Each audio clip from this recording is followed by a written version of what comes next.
Assalamu alaikum warahmatullahi wabarakatuh. Hello viewers, I am Muhammad Abdul Habib. Welcome you all to AIMS tutorial for accounts. In this video again I will be explaining a problem where we will be finding closing capital with the help of statement of affairs. Here is the question, page number 62, question number 15. From the following information, prepare a statement of affairs and find out profit or loss of Mr. Pawan who keeps his books under single entry system. Here is the question. Pawan started his business on 1st April 2014 with a capital of rupees 50,000. यहाँ पे owner कौन है? Mister पवन है. He is starting his business on 1st April 2014 with a capital of rupees 50,000. इसका मतलब क्या है? Capital at the beginning. Next, his assets and liabilities on 31st March 2015 were as under. अब यहाँ पे अपने को सिर्फ capital at the beginning दिया हुआ है. Capital at the end की value डायरेक्ट दी हुई नहीं है. कुछ assets और कुछ liabilities दिए हुए हैं. Then we need to find closing capital or capital at the end with the help of statement of affairs. Here are the following assets and liabilities. Cash in hand rupees 6,000, bills receivable rupees 5,000, stock in trade rupees 18,000, sundry debtors rupees 16,000, furniture rupees 30,000, bills payable rupees 7,000, sundry creditors rupees 15,000. Here is the solution. Statement of affairs of Mr. Pawan as on 31st March 2015. कौन से year का capital find करना है वो date लिखेंगे आप यहाँ पे. You need to find the capital for 31st March 2015, hence the date is written as 31st March 2015. This is the format, liabilities amount, assets amount. अब यहाँ पे यह जितने भी नाम दिए हुए हैं इसमें से 5 नाम हैं जो liabilities में आते हैं. इससे हटके जो नाम रहेंगे वो assets में आते हैं और वो 5 नाम ये है sundry creditors, bills payable, bank loan, bank overdraft, outstanding expenses. Here are those 5 names. और ये सिर्फ रफ में लिखना है, आपको ये याद रखने के लिए है. और ये जो statement of profit and loss account बनाने के लिए जो टेक्निक है BADE, वो भी सिर्फ एक रफ कैलकुलेशन है, जस्ट फॉर अंडरस्टैंडिंग पर्पस. ये सिर्फ टेक्निक्स है, आप सोल्यूशन में कहीं भी नहीं लिखेंगे, आप उसको रफ में लिख सकते हैं या जस्ट अपने मेमोरी में रख सकते हैं आप. Here are those 5 names: sundry creditors, bills payable, bank loan, bank overdraft, outstanding expenses. अब ये 5 नाम जो भी रहेंगे, ये नाम किसमें आएंगे? आपको पूरे liabilities में आएंगे.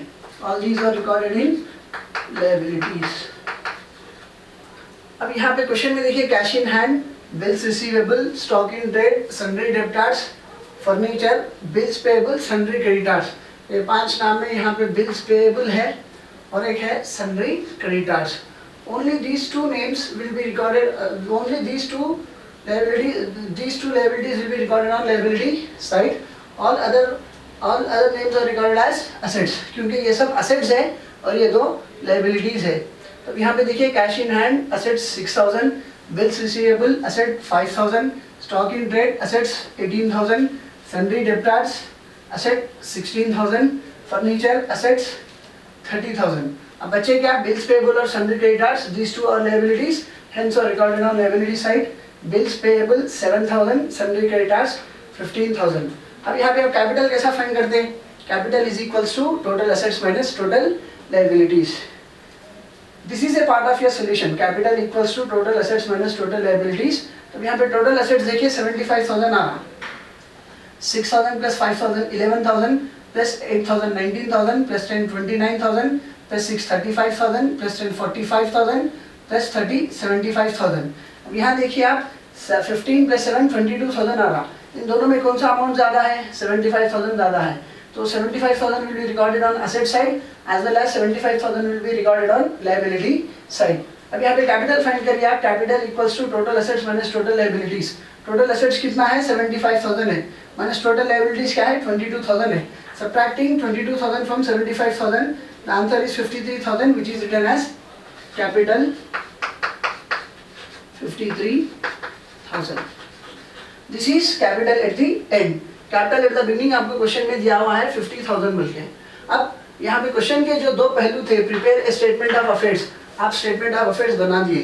दूसरा पहलू क्या है? एंड फाइंड आउट प्रॉफिट और loss, which we can find with the help of statement of profit and loss account, जिसकी हेडिंग आएंगी statement of profit and loss account of Mr. Pawan for the year ended 31st March 2015 and the format is particulars amount.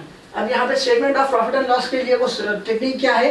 BADE. और ये सिर्फ अपने जहन में रखिए या फिर एक रफ कैलकुलेशन है, सोल्यूशन का पार्ट नहीं है. B, A, D, E. B stands for capital at the beginning of the year, A stands for additional capital, D stands for drawings during the year, and E stands for capital at the end of the year. It starts with B and ends at E, but we need to start with E and end at B. तो सबसे पहले क्या लिखना है आपको? Capital at the end of the year, which is the answer we got in statement of affairs 53,000. Capital at the end of the year 53,000. यहाँ पे E का काम खत्म हो गया. Next alphabet क्या है? D. D मतलब drawings during the year, and it is always added to capital at the end of the year. Add drawings during the year. As nothing has been specified about drawings in the question, it is taken as nil. 53,000 plus 0, again the value is 53,000. अब यहाँ पे D का भी काम खत्म हो गया. Next क्या है? A. A का मतलब additional capital. This will be subtracted. Less additional capital introduced during the year. Again nothing has been specified about additional capital introduced by Mr. Pawan in the question. Hence it is taken as 0. 53 minus 0, again it is 53,000, which is called as adjusted capital. अब यहाँ पे A का भी काम खत्म हो गया. Next alphabet क्या बचा हुआ है? B. B stands for capital at the beginning. Again it will be subtracted. अब यहाँ पे less capital at the beginning of the year. कितना है वो?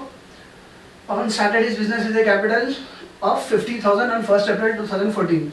So capital at the beginning is 50,000. Less capital at the beginning of the year 50,000. 53 minus 50,000. आपके पास 3,000 रुपए बचते हैं. Left out with 3,000, which is profit during the year earned by Mr. Pawan. Hope you have understood the topic and hope you have liked my video. If you like my video, do subscribe to my channel AIMS Tutorial for Accounts. And if you are a new subscriber to my channel, don't forget to press the bell icon for further notifications. Do like my video, post your valuable comments, and do share it with your friends, relatives and all. Your one share can help someone to learn something. See you all in next video with a similar problem. Thanks for your valuable time. Jazakallah khair. Assalamu alaikum wa rahmatullahi wa barakatuh.